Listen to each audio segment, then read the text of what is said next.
it's really interesting that you took this direction, Raghunath, because something happens in what we're going to read today, where the wives of Ravana, they're sitting here lamenting. Look at you now, right? We're all dependent on you. This whole kingdom is dependent on you. Now you've crashed, and all the men crashed with you, right? Like all the other warriors are down too. You just destroyed everything. What was it that caused this destruction? It was that you never examined your desires and got them under control. And they say you don't understand how powerful Sītā was. She had this. Prabhupada's going to write in this commentary. It's a very delicate conversation because Prabhupada's saying that he's saying that if a wife is very chaste to her husband, he uses this term. He says she develops supernatural strength. Mm-hmm.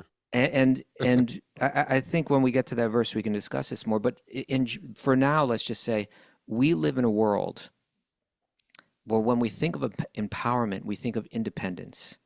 I do whatever I want to do. I like that. Right? Yeah, I do whatever I want to do.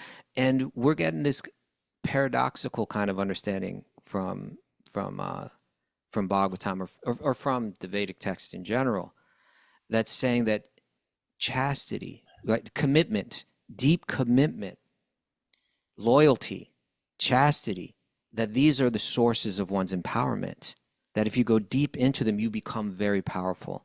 And so these women were saying, you don't understand how powerful Sītā was. You know, she's untouchable. You know, she's untouchable. You try to touch the untouchable, and her power destroyed you, who appeared to be more powerful than the devas. Om Namo Bhagavate Vasudevaya. Om Namo Bhagavate Vasudevaya. Om Namo Bhagavate Vasudevaya.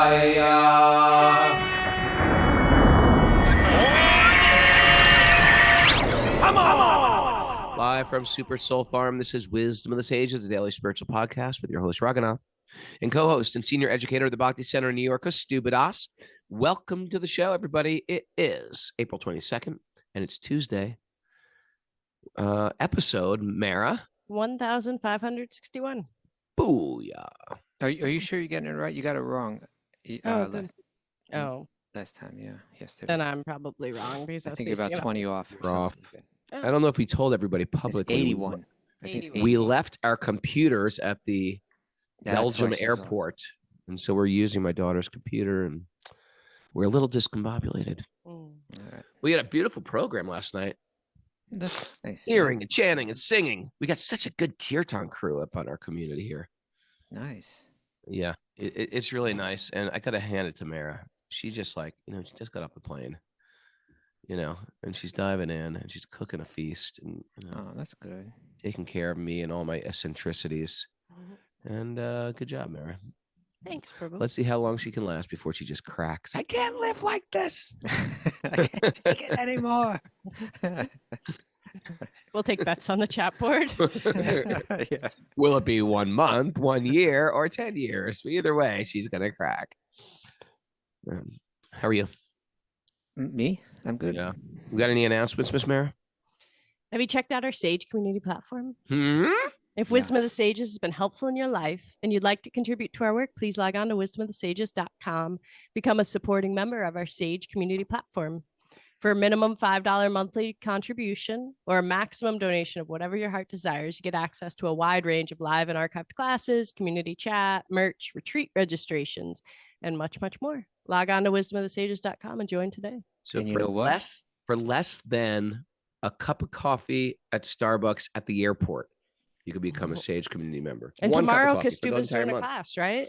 Yeah, tomorrow it's a presentation. I think the title of it's up there on the Sage community platform. I think it's called something like Two Paths, One Truth, question mark?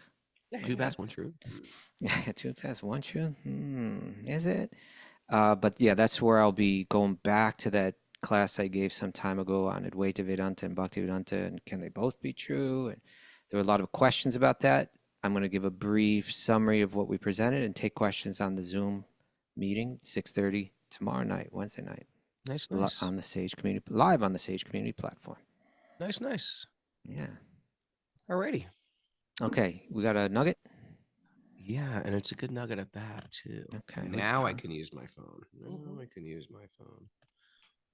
All right, this is It's from. under WhatsApp. It's under WhatsApp. Okay. Yeah. I'm Mhm. very, very attracted to this nugget. Were you? I'm going to use it in the future. Okay. This is from Frederick Buchner.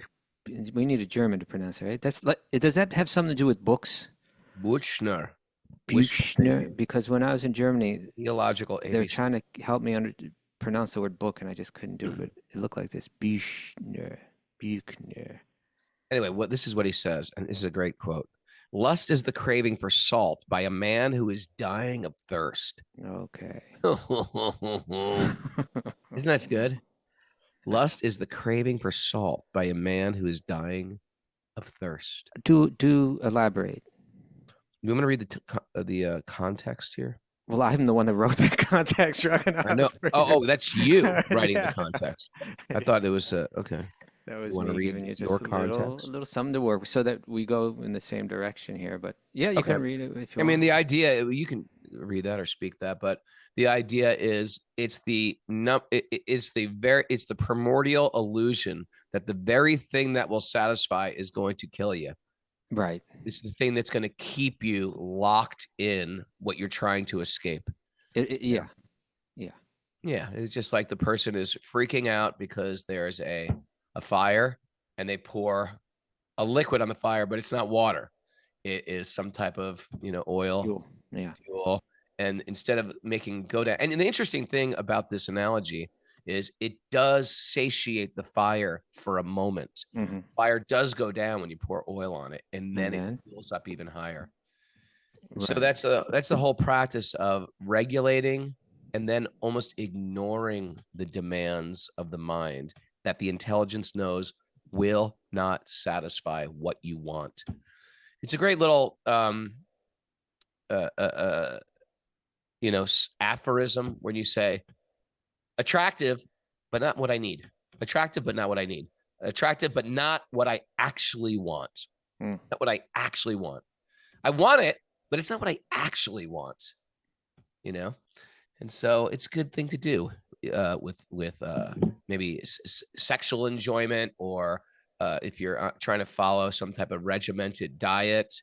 A lot of people get into bhakti and they want to give up certain things in the diet world, and they really struggle with it because they develop an attachment. And so, yes, attracted. You can acknowledge that I'm attracted to it, but it's not going to give me what I need. That was a common aphorism I'd use as a young brahmachari. Beautiful, not what I need now. I see. Okay. Telling you how my mind worked. Now, are we talking about just sexual lust? Or are we talking about lust in a broader context? Well, lust, kama means our desires. And, the Buddhist theory on desires is desires cause us pain, cause us suffering, and implicate us in the karma of this world, entangle us in the same way a mouse goes for the cheese.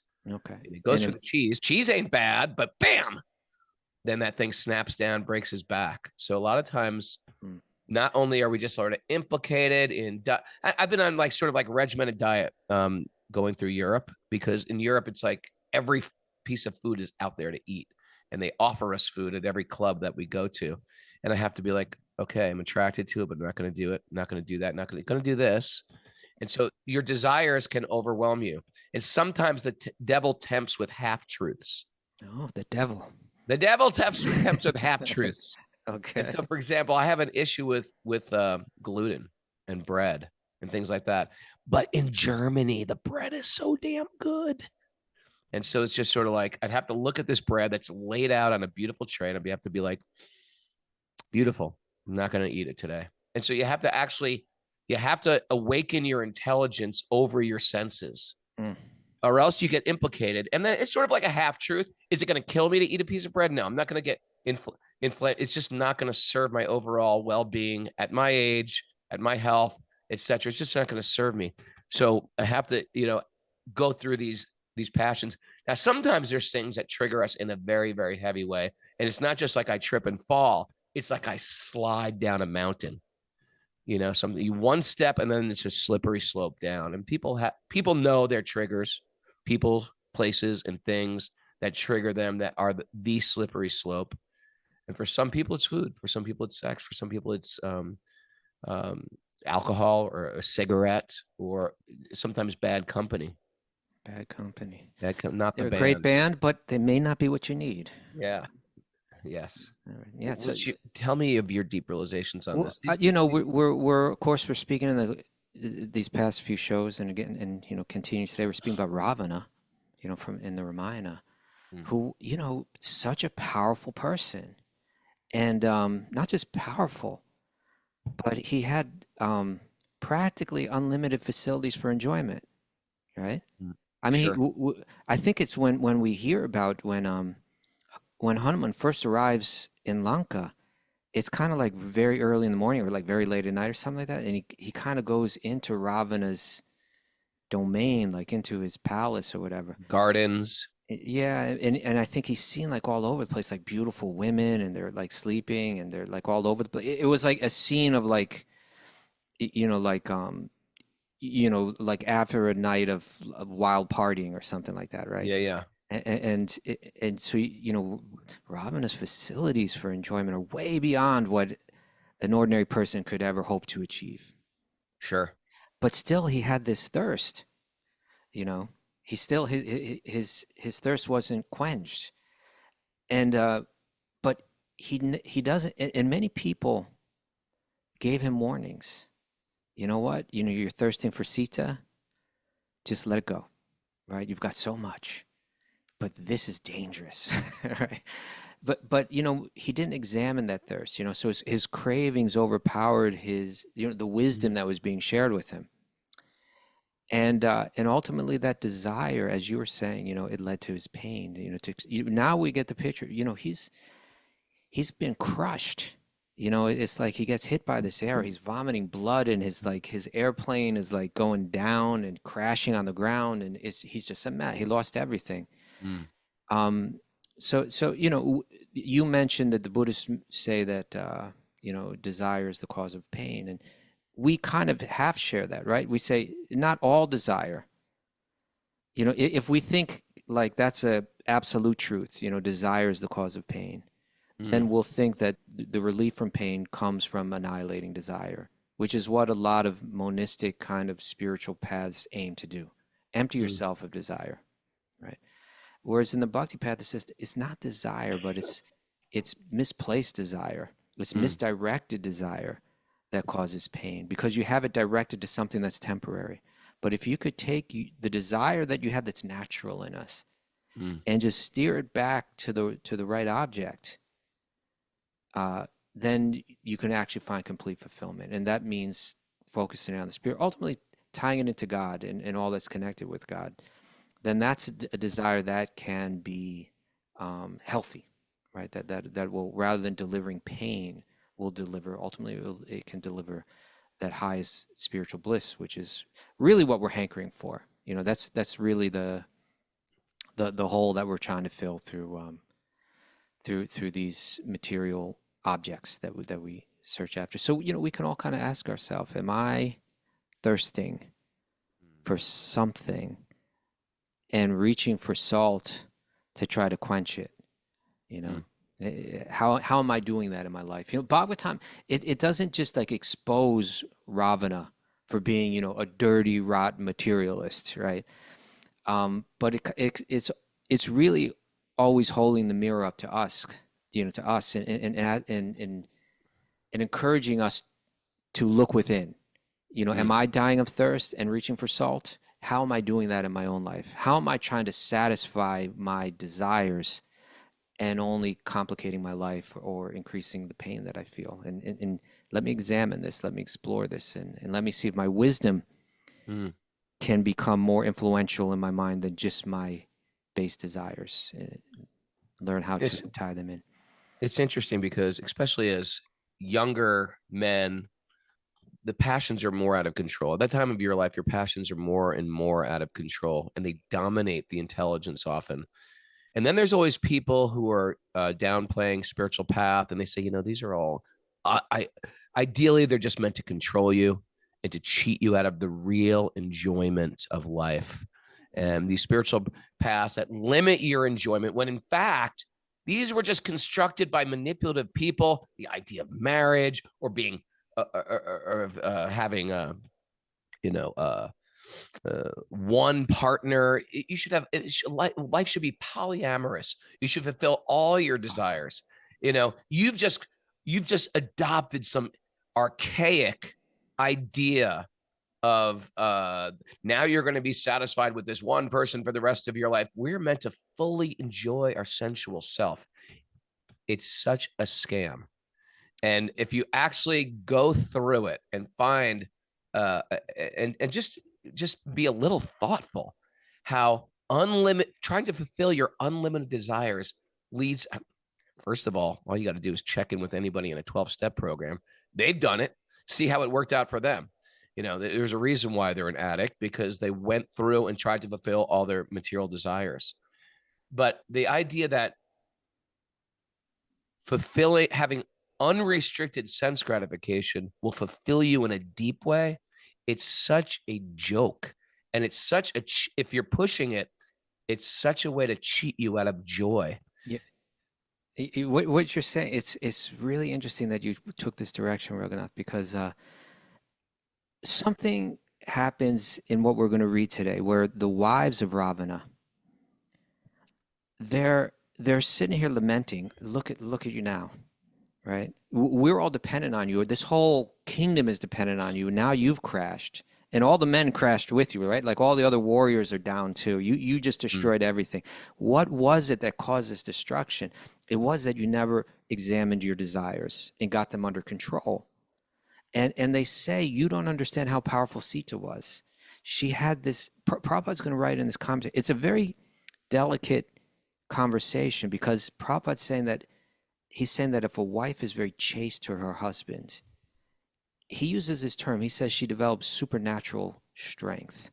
Mm-hmm. And I think when we get to that verse, we can discuss this more. But for now, let's just say we live in a world where when we think of empowerment, we think of independence. I do whatever I want to do. I like that. Right? Yeah, I do whatever I want to do.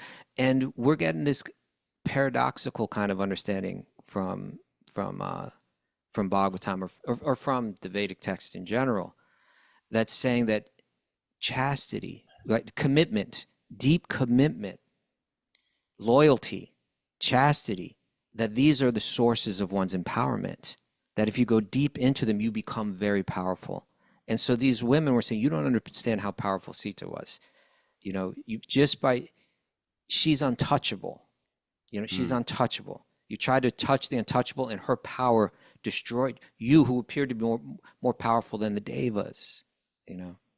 So it's an interesting topic, and I think when we get to that verse, we can read what Prabhupada wrote about and discuss. It's another example too of people with good karma, great karma. I mean, in one sense, he had great karma, Ravana. How can good karma, that good fortune, can ruin your life? Because you can get all your desires fulfilled, and then when everything falls, oftentimes people exploit their opulences, and there's a crash. But when you're in such a powerful position, you can exploit your opulence, you can exploit people, you can hurt people, and then people rebel against you. Just kill them, get rid of them, like just some. And it just creates this a type of like evil mind where you can just use anybody for whatever you want. So there was almost no pushback, because everybody, he was the despot, the authoritarian. Everybody had to do what he said. But still, because pleasure is fleeting, there's a sadness that comes with it. No. Right? There's a sadness with fleeting pleasure, because the soul is inherently desiring something more sublime and something eternal, not just quick fixes.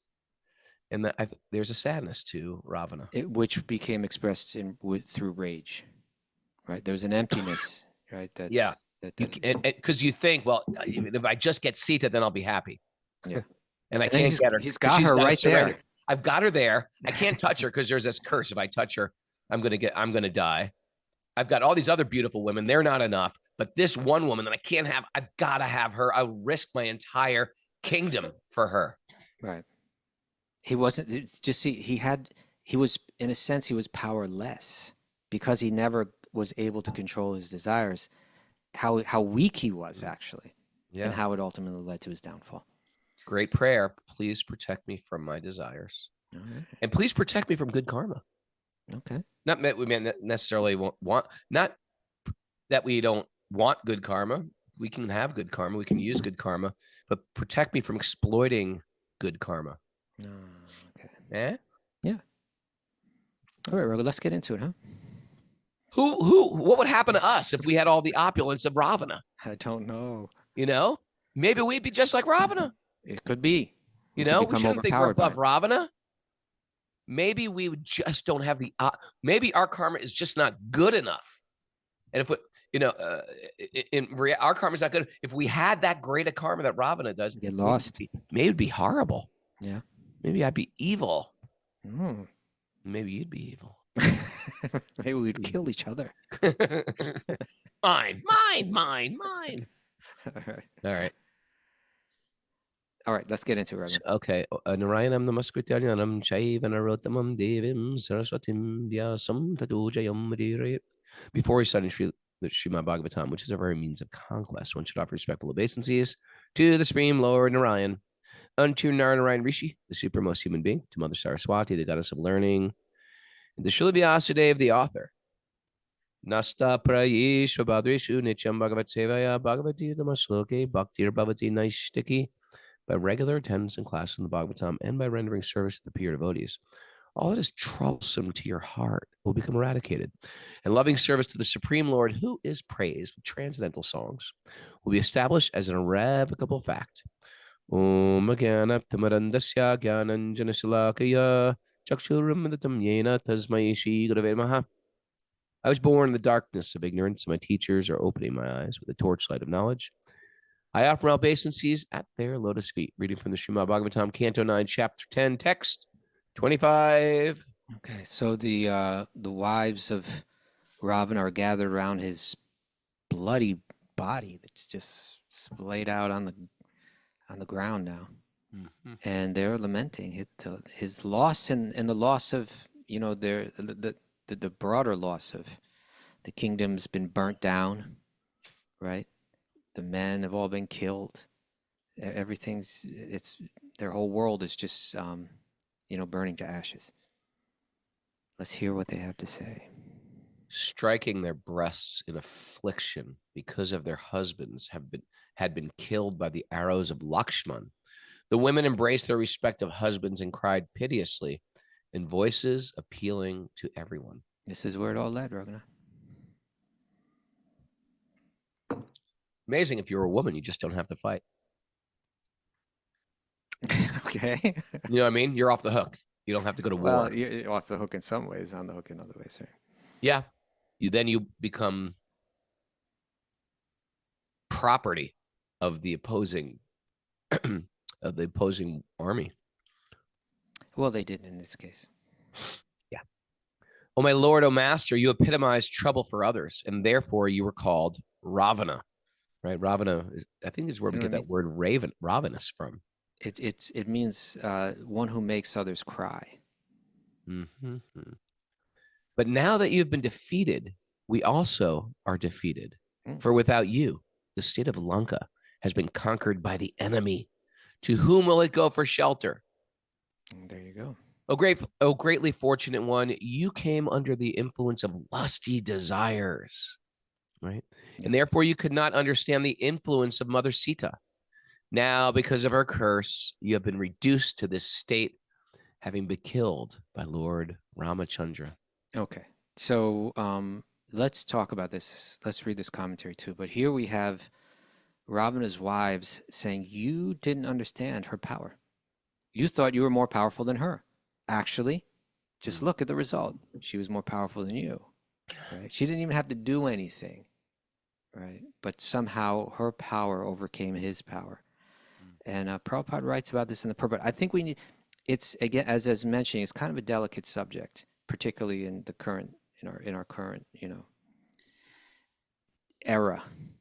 but Yeah. because it's going to talk about gender roles and so on. And I think if here Prabhupada is going to be saying the power of a chaste woman, the power of a loyal woman, the power of a woman that's loyal to her husband, immediately our response would be like, well, why does she, Why does she have to be loyal to him? why does she have to be loyal to him? Well, he's loyal to her too, but it may manifest in different ways.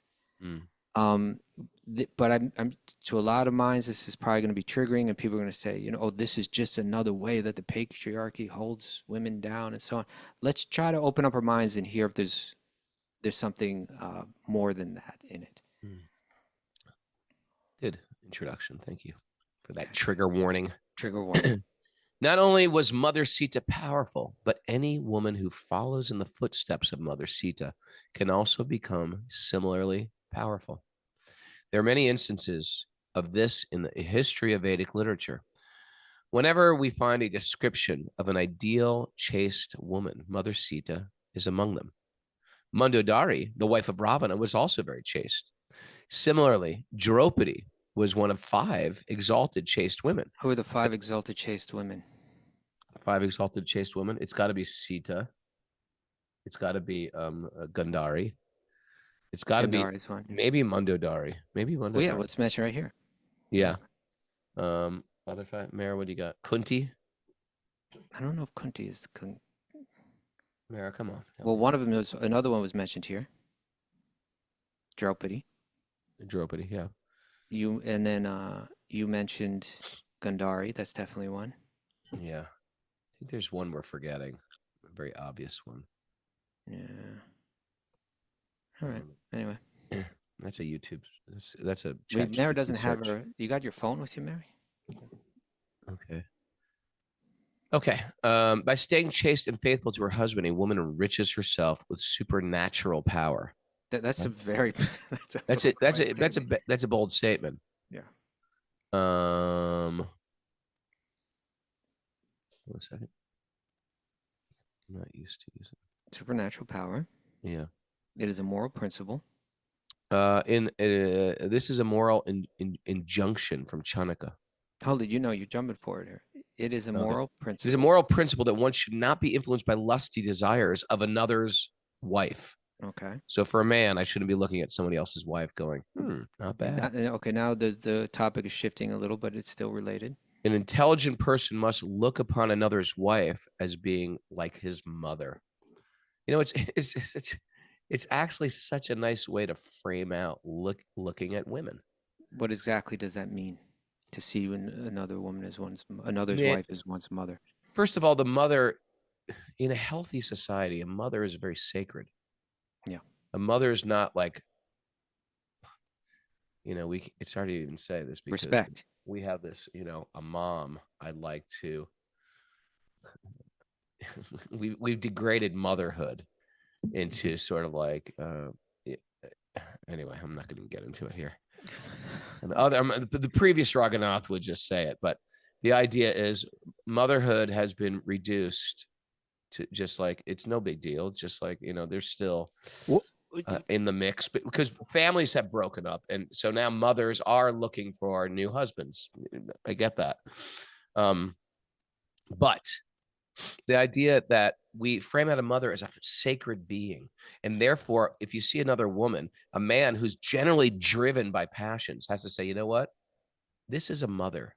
Keep her sacred in your mind. And if she's much younger than you, that is your daughter. And so a married person is trying to keep in check their passions by seeing every woman as his mother or as his younger daughter. Yeah, the one is like with respect. Right. And the other is like totally removed from a sexual context. That's just your daughter. It's like, you're going to have sex with your daughter. You're going to have sex with your mother. And I think these are mental ways to frame out dealing with your passions, a man's passions, and a man who's pretty much and of course, these are gender stereotypes. And so with stereotypes, of course, they're not always true. But in the male body, men are living in their lower passions. And that's how we become mature, is to overcome those passions. And so even in just a civil society that we in Vedic society, you see, hey, these women are like my mother. These young women, these are like my daughter. Yeah. And so anyway, And there's a commitment that one has to their mother, and there's a commitment that one has to their daughter. And here it's been saying that our power, we become weak when we lack commitment. We become weak when we lack chastity or loyalty. And that power comes from living with unwavering integrity and devotion, to a worthy object. yeah. You know, And it sadly has become a high standard when it's actually it's a normal thing in it a should be normal normal. society. It should be normal. Yeah. And therefore We've society should be strong. normalized, life is hard. Just give up your spouse, move on, find a newer model.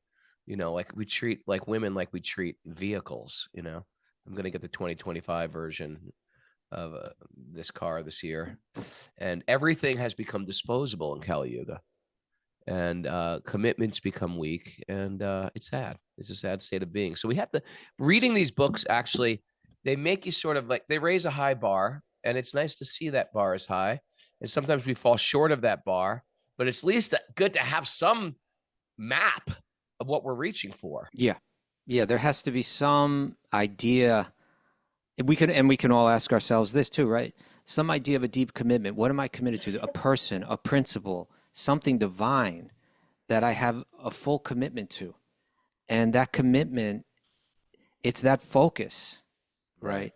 It's that focus. You were talking about, when we were younger, we were living as monks. We were celibate at a time when, men are, the desires there to just run wild. Sure. And that kind, that's a chastity, right? That's literally it's chastity. But that kind of commitment, it definitely gives one power. It definitely gives one strength. And so, we're in our world, we think power means autonomy of choice. The more choices that I have, my freedom to choose anything and to demonstrate that, that's considered valuable and empowering. This is a different idea. And in my mind, it has a lot more validity to it. So here we're hearing, a wife should be the commitment that a wife has to her husband gives her power. There's also a type of commitment, that goes the other way. Absolutely. And therefore, when it's being said, see every other woman, you see this one woman in a special way, and you see every other woman also with respect, but a different kind of respect. It's giving us guidelines. It's giving us some way to channel. It's saying that it's not suppression, but it's a channeling of our energy. This is the way I channel my energy towards my wife. This is the way I channel my energy towards another woman. This is the way I channel my energy to a younger woman. And it's not it's not suppressing your power. It's actually increasing your power by channeling your energy correctly. And Right. just when we come to the question of like gender issues and stuff, it's what's happened. The way that I see it in my vision, what's happened is that men not respecting women oppress women, and then women fight back, right? Right. But the sad part of it is that what it's especially like in the past decade or so, that's become framed in such a way where women are actually trying to imitate the degradation of men as an expression of their empowerment. I can be just as insensitive as you. I can be just as crude. You want to be a pig? I'll be a pig too. Yeah, And watch. like, I could be a pig and too. now Yeah. then everybody's like piggish. This is what we created in the name of sort of independence. We're all a bunch of pigs. What do you think about that? Mara? What do I You have an think opinion about? on that? There's like no comment today. Okay. So, and there are we shouldn't become also like science deniers that men have different hormones flowing through their blood, that are affecting them psychologically in one way, and women have hormones flowing through their blood that's affecting their psychology in another way. So there will be differences in the way that we think. That's not entirely imposed by society. That's something that's there in us biologically. And so how we relate to each other can be done could be understood within that context. And this Vedic tradition had an idea about that. Like even today, even within a world of like, so-called women empowerment, if you ask men what they look for in a partner and you ask women what they look for in a partner, they're very different. Uh-huh. You know, like if you ask women, very high on the list of priorities when they look for, like, say, a husband, is that they're looking for a man that's a provider. They're looking for a man that makes more money than they do. You know, that's important to them. It's for them, it means stability. If you ask a man, are you looking for a woman that makes more money? They're gonna say no, not at all. As a matter of fact, I don't mind if she doesn't make any money. I can go out and handle that. So it's there in us biologically, psychologically, and it's not just a societally imposed idea Right. that If it was a societally imposed idea, you know, the mother bird wouldn't nest and the father bird wouldn't go out and get worms and fight off the hawks okay, right. and fight off the crows. Yeah, and you might be able to There find is, some you got to instance admit, of there nature. is some biology there too. Yeah, yeah. But it's also not locked in stone because they're stereotypes. That's the point. We need to be able to recognize the trends that are in us, and Recognize the trends that are yeah, within us, right? and not be completely bound by them. So we can recognize, you know, that some men are going to think a little different, some women are going to think a little different. That's okay. We can be flexible with that, but not that we throw the whole thing out and attack the idea, you know, that, hey, being a mother, it got to the point where being a mother is like, oh, you're just a mother? Oh, that's really sad. That's sorry. really Well, what are you embarrassing. doing with your life? Yeah, what in the world are you doing with your life? You know, what do you actually do though? Like, I'm just a Yeah, mother. yeah. So what's the problem in saying, yeah, I'm a mother, I'm a wife, you know, I'm very dedicated to that. You know, I've taken my energy and I've focused it on that and doing that as well as I can. You know what? I've raised children and I've supported a husband, and they all have like healthy psychologies and are contributing to the world in a beautiful way. This is my contribution. That's a beautiful thing. That's a perfect thing. Sure. You know, it's powerful. By the way, if you don't have children, that doesn't mean you're. If you don't have children, even though, Thank you very much. yeah, that's okay too. Thank you. Trying to like. By the way, this just in from Nityananda Chandra, our Krishnapedia, Yes. the 5 women Oh yeah, the 5 representing chastity. Draupadi, we got that. Manodari, right? That's Ravana's wife. Parvati, okay, that was a good one. That's Parvati, a new there you one. go. Sītā. Sītā. Check this out. Nala Damayanti. Who's that? I don't know who that is. Okay. But I will say this. How did Gandhari not make that list? Mara, can you look that I up? think she is on that list. There's like, There's you know, a I've been different researching it. lists. It seems like there's different lists. There's Yeah. different Yeah. lists. Ahalya also made some lists. Oh, Ahalya. I think if you put Prabhupada's name in your search, then you're going to come up with Gotcha. Gandhari. Okay. I mean, Gandhari. It's like her husband was blind, so she wore a blindfold Yeah, her whole life. There's that, and she got supernatural powers from it. she did. If that's not chaste, if you're not getting into the top 5 for that, What do you got to do? what do you got to do to get in the top 5 of chaste women? Okay. Maris You know, searching. my affectionate cat is just, I thought it was Mara. Like thought I was saying something wrong. I kept on getting pushed in the arm. I was like, okay, Mara, what do you want? What did I say something wrong? And it was the cat nudging in. And now you're embracing Now it. this cat just wants to be part of me. That cat is a little too much sometimes. It is. You're just jealous because I'm not jealous. I'm he's pushing this her is- away. This cat is not chaste. This cat has many lovers. That's my point. But why don't you finish this commentary here? This cat did not make the list of chaste No, cats. that cat is Definitely like on the not. other end.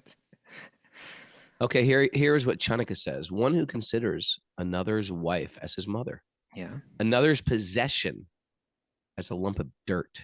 I have no desire for it. Yeah. Right? What that like you drive that cool car, man, I want that car. It's dirt. That's envy. And treats all other living beings as he would himself. Okay, little golden rule there. So Christ-like, right? Is considered to be learned.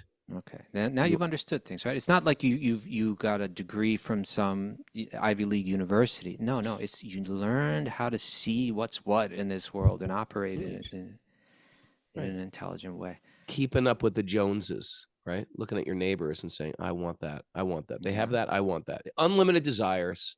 Yep. It leads to envy. Don't get your desires fulfilled, leads to anger. Okay. Because she was a chaste woman, she knew. Thus Ravana. I'm sorry. Thus, Ravana was condemned not only by Lord Ramachandra, but even by his own wife, Mandodari. Because she was a chaste woman, she knew the power of another chaste woman, especially such a wife as Mother Sītā Devi. You see that? Yeah. Power. Power. All right. Power to the people. Mary, you got to help me out here. All right. Oh, pleasure of the Rakshasa dynasty. Because of Ravana. you, the state of Lanka, and also we ourselves now have no protector. By your deeds, you have made your body fit to be eaten by vultures and your soul fit to go to hell. Look at that. They really did. You know, he was kind of materially had everything that everybody wanted, right? Oh, pleasure of the Rakshasa dynasty. You know, this is how they must have referred to him. You know, hey, our whole world is resting on you and your power, your vision, your power. We've got, you know, we have a city practically made of gold. You know, we've got like, you know, we live in this incredibly beautiful island, and no one can challenge us practically. And how did Mandodari feel? Like she's like second-class citizen now that Sita's in the mix. I'm sure She it must hurt. have felt it hurt. She was so chaste. She was so loyal. Yeah. So anyway, she saw it. You know, you're reaching too far when by your unchecked desire, you everything's falling apart now. And his body, which was like powerful and beautiful, now what is it? It's fit to be eaten by vultures. And your soul, fit to go to hell. All right. Interesting, like even the quote demons, they understood the difference between the body and the spirit. Yeah. No, they were well informed. Sukadeva Goswami said, Vibishana, the pious brother of Ravana, isn't it interesting? There's always a black sheep in the family. Or the white sheep in this case. He's the white sheep of the family of black sheep. Vibishana, the pious brother of Ravana, the devotee of Lord Ramachandra, received approval from Lord Ramachandra, the king of Koshal. Then he performed the prescribed funeral ceremonies for his family members to save them from the path to hell. Interesting, right? So even though he was so mistreated, sometimes you see this too when someone dies, but there was like tension in the family, and then like, I'm not going to the funeral or this, you know, it's like, right. But here, his Vibishana it's a beautiful example of a principle that we can all try to like embrace. Is that he spoke truth to power. He did it, but he didn't do it with hatred. He didn't do it with animosity. He did it with a heart full of caring about his brother. And even though his brother couldn't hear those words and banished him, he never developed hatred for Ravana. Right. So he had that. We want to, we in our world, we see speaking truth to power as like the ultimate, you know, like the movie is always building up to that moment where the guy standing on top of the police car. Right. Right.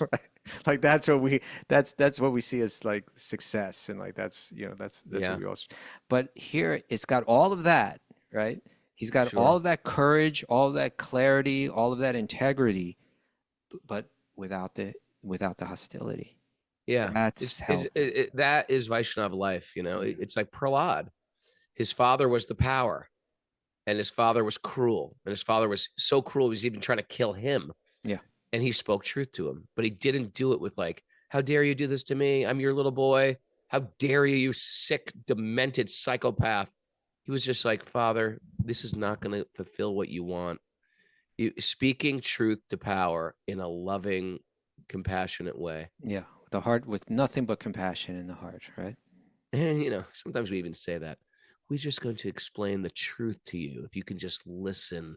It's still spoken. It's such a condescending. What's the term that they always use nowadays? Like, they say this could be a teachable moment. Now. This is a teachable moment. All right, I'm going to teach you now. I can help you get out of your well. You just have to be open enough to listen, and I will speak to you with compassion. The fool as you are. Then you will do what I say. Otherwise, you are horrible.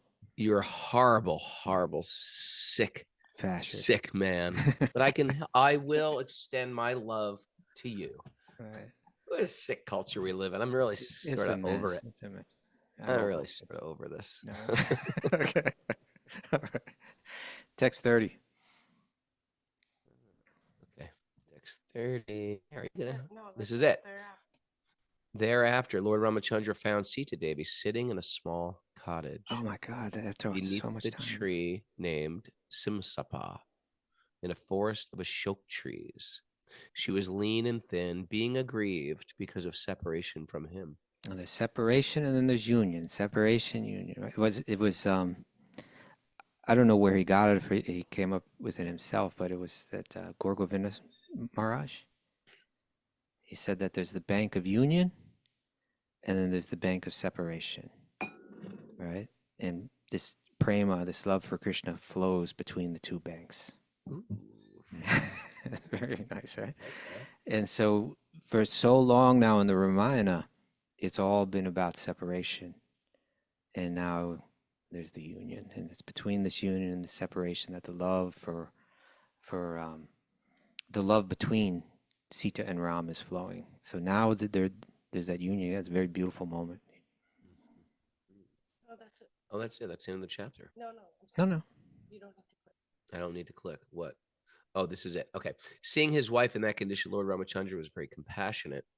When Ramachandra came before her, she was exceedingly happy to see her beloved, and her lotus-like mouth showered her joy. Showed her joy. Showed her joy. Shower. She wasn't Showered her spitting at joy. her own joy. It showed her own joy. Oh, what a face! To be able to see that smile. Imagine seeing Ram rescue you, defeat the. They're such classic stories. The This is hero- where the classic stories come from. This is where yeah, and you feel good. It has Yeah. like a you feel good. Uplifting. Yeah. All right, Miss Mara. Oh, this. What do you want? Still some time. Okay. After giving Vibishana the power to rule the Rakshasa population of Lanka for the duration of one kalpa, Lord How long Ramachandra, the is a supreme. kalpa? Could we get someone on that? Nityananda Chandra, how long is a Nityananda kalpa? Chandra, Krishnapedia, I call him. One kalpa, please. It's a long time. Yeah. Anyway, the Supreme Personality of Godhead, Bhagavan, placed Sītā Devi on an airplane decorated with flowers and then got on the plane himself. The period for his living in the forest having ended, the Lord returned to Ayodhya, accompanied by Hanuman, Sugriva, and his brother Lakshman. Yeah. Here we get even, the sensitivity of Ram is that he didn't take over Lanka and say, it's mine now. Now it's part of the kingdom of Ayodhya or anything like that. No. He said, you know what? It should be one of the Rakshasas that rules this place. So he empowers the brother of Ravana to be the king. Right? And now everybody's on that plane, Raghunath. And they're going back to Ayodhya. They got Hanuman on there.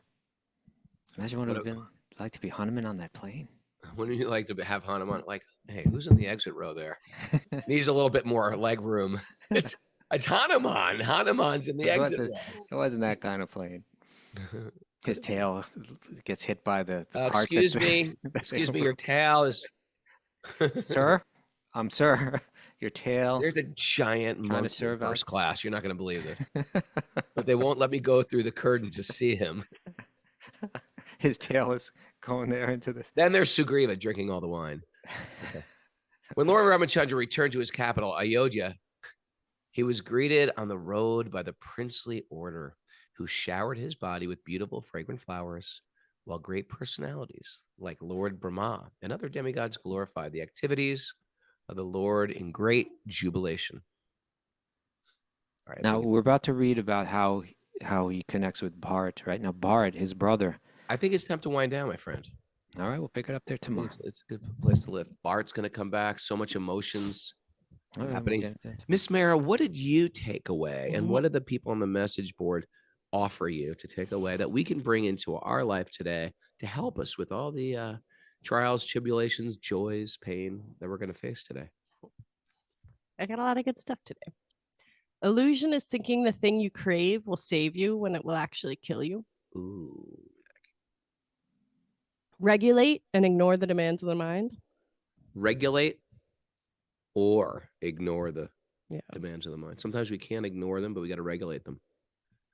Can I read Actually- one thing here? We got just sorry to interrupt, but from Nietzsche and Untethered, he shared something about, because we were talking about the Pope yesterday.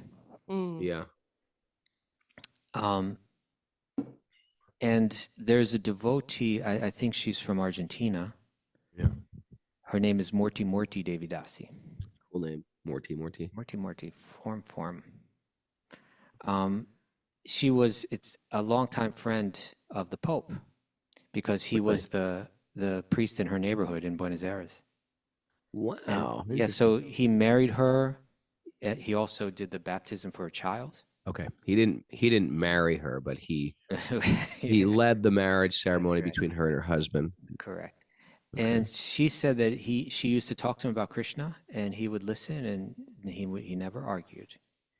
That he went to the temple in Dallas, Texas, The Pope did. and visited her there when she was at the Dallas temple. Wow. Not as a pope. This is before he became the pope, but when he was a Okay. priest. We'll take that. He offered respects to Srila Prabhupada there and to the deities. He took prasadam that she offered. Much later in the 90s in Buenos Aires, he baptized her daughter. They never stopped having a friendly relationship. Like two loving human beings, both had mutual respect as preachers in their own religion. Nice. You there? Did you freeze, Raghunath? I think Raghunath froze up, and Mara froze up. Oh no! Now we may never get to the takeaways. So and they seem to be really frozen solid too. You back there, Raghu? No? Hello. Okay, you Hello, froze out for a long time there. Yeah, I know. Yeah. It was horrible. Okay, it was terrible. We The were world suffering stopped. separation, and now there's the union, and our love is flowing between the It's two. crazy. We're going between the two banks of separation and union. Okay, more takeaways, Mara. Okay. Attractive, but not what I need. Attractive, not what I need. All right. Misdirected desire causes pain. Yes. it does. Misdirected. Not Am just I any reach- desire, but the misdirected desire. Mm. Am I reaching for salt to quench my thirst? Mm-hmm. Good question to ask. That is a great question to ask. That's a great tattoo. That's a great T-shirt. That's a great mug. Please protect me from my desires and exploiting my good karma. Mhm. Yeah. Commitment brings strength. It Sure. does. It does. Recognize the trends within us, but don't be bound by it. There we go. Right. Yeah. Let's Interesting. recognize. Let's not throw it all out. Let's recognize it, but let's not be too. Let's not make it oppressive. Right. Sure. Mm. There's sadness with fleeting pleasures. Okay. And There Sadness, is. Raghunath. There's a sadness. Sadness. Are you That's why you're sad? holding the cat. Is that what you do when you get sad? You bring the cat in. I'm not sad. I'm not sad. I'm good. and speak truth to power like Vibishana. That's right. Yeah. Get off the top of that police car. Thanks, everybody, for joining us. Another great morning to hear the Bhagavatam. Chant japa, worship the deity, sing songs. I'm going to do a new kirtan CD, Kaustubha. Oh yeah. Decided. Yeah. It's been a long time, Raghunath. I'm You got going to these make classes. a kirtan CD. Oh, there's Maya. Maya, you're going to come up and help me with it, too. Yeah, she's like, all right. Thanks, everybody, for joining us. Love having this morning Sangha together. I'm so impressed with people. I'm so impressed with all of the people that join us live. I'm also impressed with the mysterious others out there who we don't even know are listening, but they're out there.